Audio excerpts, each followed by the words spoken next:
Hi everyone. दोस्तों, आप सभी को मेरा नमस्कार। साथ ही साथ आप सभी को दीपावली और छठ की हार्दिक शुभकामनाएं। आज मैं एक ऐसे टॉपिक पर बातें करेंगे जिसको आप अगर जान लेते हैं तो अगर आप डायबिटीज से बीमार नहीं है, अगर आप चाहते हैं कि हमको डायबिटीज नहीं हो, तो निश्चित ही इस वीडियो को अगर पूरा देखते हैं तो डायबिटीज आपको कभी जीवन में नहीं होगा।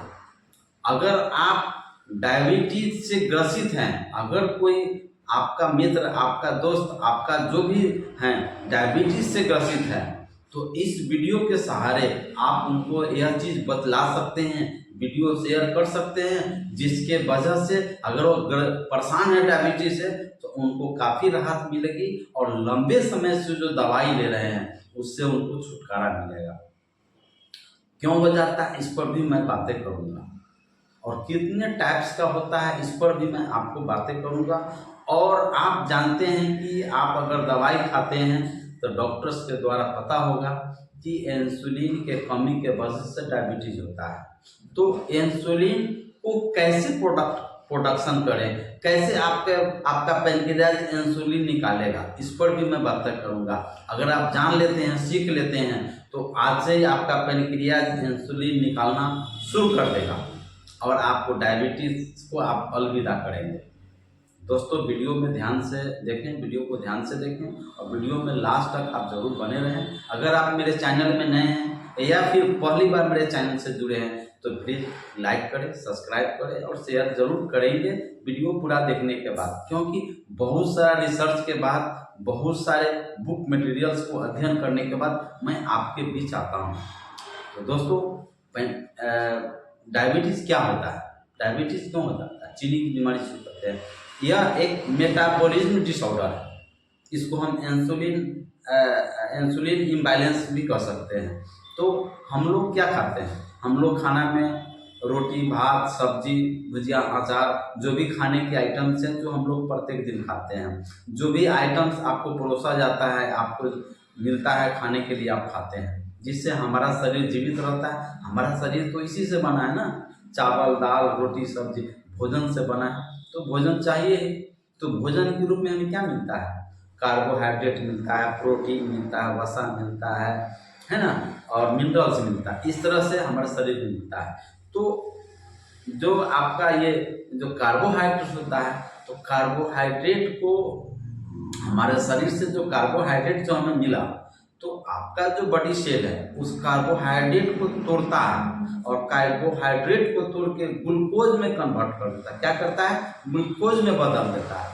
और आपके शरीर में मौजूद पैनक्रियाज नामक ऑर्गन्स, अंग, जिसका काम होता है इंसुलिन का उत्पादन करना, इंसुलिन का सिक्रेशन करना, इंसुलिन का निकालना। तो आपका जो बॉडी सेल है और पैनक्रियाज है वह ऑब्जर्व होता है, जिसकी मदद से ऑब्जर्व होता है। जो ऑब्जर्व होता है, अवशोषित होता है, जिससे हमें एनर्जी मिलता है, हमें ताकत मिलता है। आप देखेंगे कभी कि जब खाली पेट रहते हैं, सहे में रहते हैं, फास्टिंग में रहते हैं, तो आप 24 घंटा, 48 घंटा, तो आपको जोर से भूख लगता है।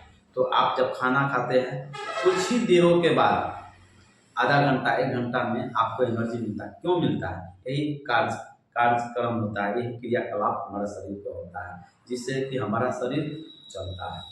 तो अब रिसेंटली हम बात करें तो हमारा जो शरीर है, जो भोजन खाए उस कार्बोहाइड्रेट को तोड़ के ग्लूकोज में तो बदल दिया, लेकिन इंसुलिन जो होता है, जो पैनक्रियाज से निकलता है, यह इंसुलिन और पैनक्रियाज जब इंसुलिन कम निकलेगा तो आपके बॉडी में जो ग्लूकोज है, आपका जो बॉडी है, उसको सोखने में, ऑब्जर्व करने में असमर्थ हो जाता है, असमर्थ हो जाता है, जिसके वजह से आपको रक्त में ग्लूकोज की मात्रा बढ़ जाता है, जिसको हम डायबिटीज कहते हैं, चीनी की बीमारी कहते हैं। तो नॉर्मल क्या होता है, अगर आप खाली पेट रहते हैं तो उस समय आपके रक्त में, दोस्तों चीनी सबको है, चीनी है ना, चूंकि हम लोग तो खाना उसी से खाएं, हमारे शरीर को क्या मिलता है, अभी मैंने बात किया है, कार्बोहाइड्रेट, प्रोटीन, वसा, मिनरल मिलता है, तो चीनी तो सबको होता है।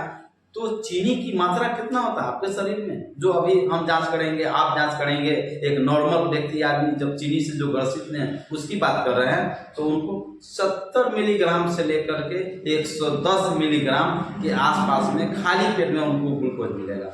अगर चीनी कमेगा तो परेशानी आएगा, चीनी बढ़ेगा उसमें भी परेशानी आएगा।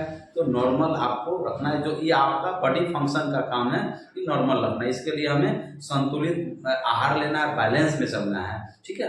अगर एबनॉर्मल की बात करें तो खाली पेट में 70 से 110 से अधिक हो जाए, 150 हो जाए, 200 हो जाए, 250 हो जाए, तो आपको डायबिटीज़ कहा जाएगा। खाना खाने के बाद आपके रक्त में ग्लूकोज की मात्रा 110 मिलीग्राम से लेकर के 140 मिलीग्राम, 150 मिलीग्राम के आसपास में होता है। दोस्तों अभी मैंने बात किया ना कि खाना खाएं ग्लूकोज मिला, यानी बॉडी में चीनी मिला, तो आपको खाना खाने के बाद 110 से 140, 150 मिलीग्राम के बीच में अवश्य होना चाहिए। अगर इससे अधिक होगा तो आप डायबिटीज़ की बीमारी से आप ग्रसित होंगे।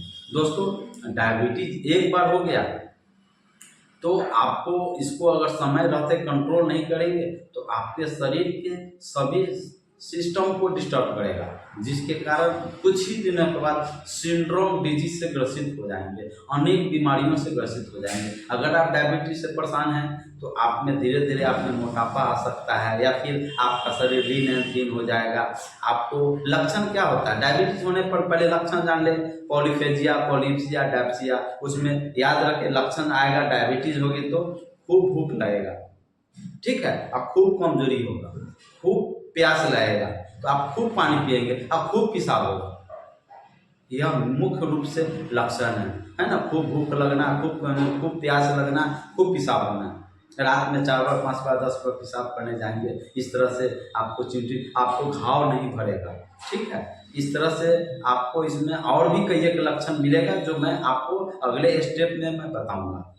दूसरी बात बताऊंगा, अभी मैंने आपसे बात किया था कि वह कौन सी आयुर्वेदिक दवाइयां हैं जो नए शोध के बाद मार्केट में लॉन्च हुआ है, उस पर मैं अगले वीडियो में चर्चा करूंगा, अगले सेशन में चर्चा करूंगा। आज मैं बतलाऊं कि आप अपने इंसुलिन कम निकलता है तो इंसुलिन को कैसे निकालें।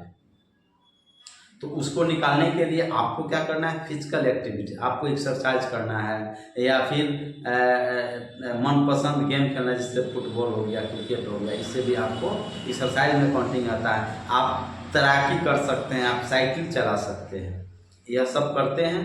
या सुबह में आपको कम से कम 10,000 कदम डे आपको चलाना है, शरीर की फिजिकल एक्टिविटीज़ को बनाए रखना। वो सब भी अगर नहीं कर पाते हैं तो आप कम से कम आप अपने जो ज़मीन है, आपके पास जो लैंड प्रॉपर्टीज है, कम से कम 1 कट्ठा से 2 कट्ठा आप उसमें खेती कीजिए, उसमें आप सब्जी बोइए, और डेली कोदाली चलाने की जरूरत है कोदाली चलाइए। जो जरूरत है आप खुद से काम कीजिए। अगर पानी की भी जरूरत पड़े तो बाल्टी से पानी रखिए, उसके लिए मोटर, क्योंकि आप वहाँ गए हैं, मेहनत करने गए हैं। अगर शरीर को तंदुरुस्त, अगर स्वस्थ रखना है तो जानते हैं दोस्तों, हेल्थ इज वेल्थ होता है। स्वास्थ्य से बढ़ के दूसरा कोई संपत्ति नहीं होता है। स्वास्थ्य अगर अच्छा है तो इससे बड़ा खुशी कुछ नहीं है। अगर आपको करोड़ों रुपया के मकान में आपको रख दिया जाए, ठीक है, और उसमें सारी सुविधाएं रख दिया जाए, उसमें आपका नींद हराम हो जाए, शरीर में अनेक बीमारियों से आप खाने लायक नहीं रहेंगे, बहुत तरह के बीमारियों से ग्रसित रहेंगे, तो वो से अच्छा है मरैया में रहना, स्वस्थ रहना, मरैया में रहना। तो दोस्तों ये होता है। अगले वीडियो में कितने टाइप 1 कैसे हो जाता है, टाइप 2 कितने उम्र के बाद संभावना बन जाता है टाइप 2, और टाइप 3 से ग्रसित कौन सा रोगी टाइप 3 से ग्रसित होता है, और उस पर भी मैं चर्चा करूंगा, और कुछ दवाइयों के बारे में चर्चा करूंगा अगले वीडियो में। चूँकि मैं ज़्यादा समय आपसे नहीं लूँगा, तो आप सभी को अपना कीमती वक्त इस वीडियो में बने रहने के लिए आपको तहे दिल से आपको धन्यवाद करता हूं। और इसी तरह से नए नए वीडियो के साथ आपको अच्छी अच्छी जानकारियां लेकर मैं आपको इस चैनल पर आता हूं। इस चैनल का नाम प्रजापति हेल्थ केयर है। इस चैनल से आप हमेशा अपडेट जुड़ना चाहते हैं तो प्लीज़ लाइक करें, सब्सक्राइब करें, और वीडियो को आपको अच्छी लगी है तो कमेंट्स में ज़रूर लिखें, और शेयर जरूर करें, जिससे कि जागरूकता हो और इस बीमारियों से बचा जा सके। तो आप सभी से मैं विदा चाहता हूं, आप स्वस्थ रहें, ऐसी हम कामना करते हैं। जय हिंद, जय भारत।